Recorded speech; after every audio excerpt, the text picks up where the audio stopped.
வணக்கம், welcome to Chitra Murali's kitchen. இன்னைக்கு வந்து மார்கழி 15வது நாள். இன்னைக்கு ஹனுமத் ஜெயந்தி. ஸோ நம்ம வந்து மிளகு வடை தான் பண்ணுவோம்.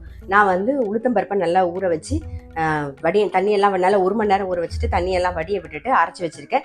இப்போ நான் வந்து நார்மலாக நம்ம மெதுவடை தட்டுவோம் இல்லையா, அதில் வந்து நான் மிளகு பொடி போட்டு தட்ட போகிறேன். ஸோ அவ்வளோதான். பாருங்க, மாவு ரெடியாக இருக்குது. இதில் மிளகு வந்து ஒன்றும் பாதியமாக உடச்சி வச்சுருக்கேன். இப்போ அதை சேர்த்துக்கிறேன். அப்புறம் கொஞ்சம் கருவேப்பிலை நல்லா மிக்ஸ் பண்ணிக்கலாம்.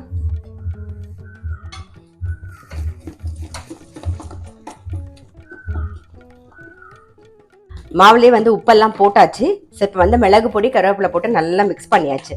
இந்த பக்கம் பாருங்கள், எண்ணெய் நல்லா காஞ்சிருக்கு. நம்ம வடையை போட்டு எடுத்துடலாம்.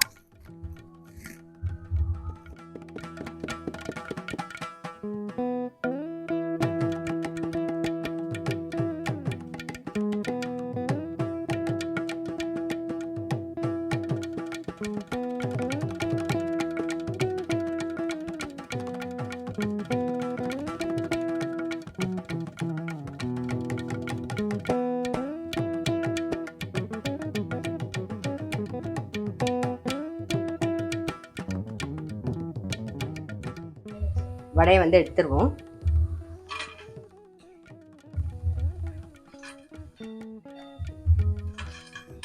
அதே மாதிரி எல்லா வடையும் தட்டி எடுத்துக்கலாம். ஸோ இன்னைக்கு பிரசாதத்துக்கு வடை எப்படி பண்ணுறதுன்னு பார்த்துருப்பீங்க. இன்னைக்கு ஹனுமத் ஜெயந்தி. ஸோ நம்ம வந்து மிளகு வடை பண்ணுவோம் இல்லையா, நான் வந்து அந்த மாதிரி மெல்லிசா தட்டாமல் ஜஸ்ட் நார்மலாக எப்பயும் போல் உளுந்து ஊற வச்சு அரைச்சிட்டு அதில் மிளகு பொடியும் கருவேப்பிலையும் போட்டு நான் வந்து பண்ணியிருக்கேன். ஸோ கண்டிப்பாக வந்து ட்ரை பண்ணி பாருங்கள். நான் நாளைக்கு இன்னொரு பிரசாதத்தோடு உங்களை சந்திக்கிறேன்.